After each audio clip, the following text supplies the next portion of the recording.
Cleveland Browns at the Detroit Lions. Ah. Lions favored by 9.5. Browns fans, they don't, but they get the Bills moving in the right direction. Lions fans pay the Bills. Yeah. Browns fans, they contribute. If they could just find themselves a quarterback, the Cleveland Browns fan base would be so happy. Yeah. You know? I mean, if they just started Shadur Sanders, they'd be officially paying the Bills. Yeah, for a week or two. Shadur pays the Bills. Let's be serious. They just kept hold of Baker Mayfield, like they. Oh man, they should trade for him. They trade for Baker. Lions by 9.5 here, over under of 44.5. Lions. It's a fascinating matchup because we've been raving about this Cleveland defense. They're allowing 204 yards per game through 3 weeks here. The next closest team's at like 227, right? So they're well above anyone else in yards per game allowed. They got this four-man rush, the best pass rush in the NFL. Everybody was talking about last year's Eagles Super Bowl. Oh, they didn't blitz Mahomes, the four-man rush. That's what Cleveland's doing every single week right now. They're not blitzing, and they're getting pressure at a ridiculous rate. Like, it's the blueprint for defense right now, and Cleveland is executing it. It's just that their offense is just as bad as their defense is good. And then you have Detroit, which went up against one other elite defense in Green Bay in week 1 and didn't look great. But since then, Detroit has been the old Lions, unstoppable these last 2 weeks against the Bears and the Ravens. So awesome matchup, and that side of the ball will be must-see TV. Lions offense against this Browns defense in the Dome. Yeah, in particular, remember when the Lions came out of that game, and it was like they couldn't run the ball at all, and Jahmyr Gibbs had these weird stat lines, and Montgomery didn't get anywhere. Now, what the hell happened? Was that this offensive line, the offense generally? The Browns are allowing 2.3 yards per run this year, which is half a yard lower than anybody else. The Browns. Yes. Are allowing, yeah. The Browns are allowing that. So this is another defense that could potentially take away that run game, that can really get after that offensive line that was so dominant this most recent week. And if they can, can the Lions offense just pass the ball, particularly against this defense, which has been pretty good against the pass as well. And another, the Browns are they're like 18th in points allowed because short fields, defensive touchdowns, right? Points allowed as a stat it's just all points. They can come from anywhere, and turnovers from the Browns. I mean, there's various reasons for that, but the defense has been extremely stout. So love this matchup, and the front four of Detroit, right? If we're talking about, front four of Cleveland. If we're talking about Detroit beating up on the Ravens on Monday Night Football, well, can they do it a week later against the Browns, and how well they've played? Well, it's a fascinating thing because in just 3 games this year, you've got one game where the Detroit offensive line looked like a problem and was going to be overmatched multiple times this season, and then you've got another game where they absolutely went and dominated the Ravens and crushed them and beat them up and bullied them and all those kinds of things, right? Like, where do they fit in that spectrum, or is it just dependent on opposition? The Browns have a defensive line that can make them struggle again, particularly. They have Myles Garrett. We talk about this every week. Myles Garrett is an alien. Look at some of the plays against the Green Bay Packers. It's just there's nobody in the NFL that can do that. Nobody. I mean, all this talk about how unfair the tush push is, that lateral Euro step thing that Myles Garrett has is more unfair than any tush push element. Somebody requested that we put the mic'd up version of that in there, right? Did you see that? Where he's like, piece? Where Rasheed Walker is like, run, Jordan, get out.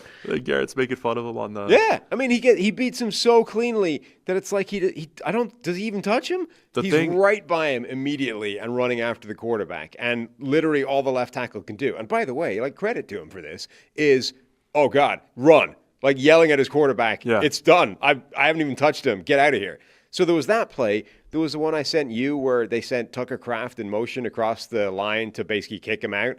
And Garrett just like matadors him, just like yoink around him, barely even, not sure he touched him, and makes the tackle at the line of scrimmage. Like, there's nobody in the NFL that can do that the way Myles Garrett can. And there's the one that I posted where they did have the tight end in tackle ready to double team him, and he beats Luke Musgrave off the ball and then bends like he's 220. Yeah. All right, that's enough of that, Steve. It's come to my attention that only 40% of people watching this are actually subscribed. So hit the subscribe button. It helps the channel a ton, and we appreciate it hugely.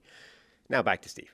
He bends around the left tackle, Rasheed Walker, like he is 220 pounds. The only guy that is close to Myles Garrett in terms of the way he moves is Micah Parsons, who's like 40 pounds lighter. Yes. So it's really incredible. So Garrett has the ability, and the other thing about Garrett, just skill set wise, that we've seen, his ability to get on tackles quickly. I've never looked at stride length for edge rushers until you see how important, like 2 steps and he is on you, and then the 3rd step he's by you. You just don't have anyone else like that. It's not even a burst thing. It's just his stride length, and that works for the Euro step and everything. Like it throws off the timing of the tackle. That Euro step is freakish. The sheer distance that he can cover with that one hop leap inside and the speed at which he does it is utterly insane. Like if the guard turns inside, I don't know that a tackle can stop that. Like I literally don't think there's a tackle in the NFL that can counter that movement if the space is there. Now, the space kind of requires the guard to move inside as well. Otherwise, the gap, otherwise he's just going to run into the guard effectively. But if the space does open up and the tackle is legitimately one-on-one on an island in space, I don't know that there's a left tackle in the game that can counter that. So you've got Myles Garrett, Isaiah McGuire has played well. Malik Collins has been getting after it from defensive tackle. Mason Graham. So that's what we're looking at.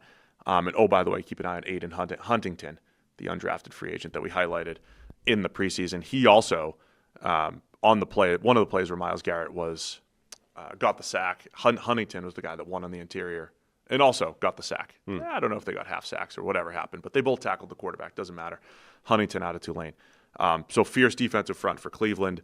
And then, the Lions offense, which is cooking, and they're at home, and I still feel good about them getting theirs. I'm curious, though, if we have a game where the Browns are able to stop the run game, Montgomery and Gibbs, and it is more Goff in the pass game. I think ultimately I lean on the Lions offense getting theirs against the Browns. And then on the other side of the ball, I have zero faith in this Browns offense, even though Quinshaw Judkins maybe adding a bit of a spark there from a run game perspective. I don't trust Flacco against the Lions defense. No. Reasonably so, I would and say. We're 1 week away from, I don't know. I think we're getting closer. I think we're getting closer to seeing what Dylan Gabriel can do. If the Browns are sitting there at 1-3, we might be looking at Gabriel. So this is like the opposite of the Giants situation, where it's like, it's basically just like when the quarterback plays his way to the bench and we have to go somewhere else.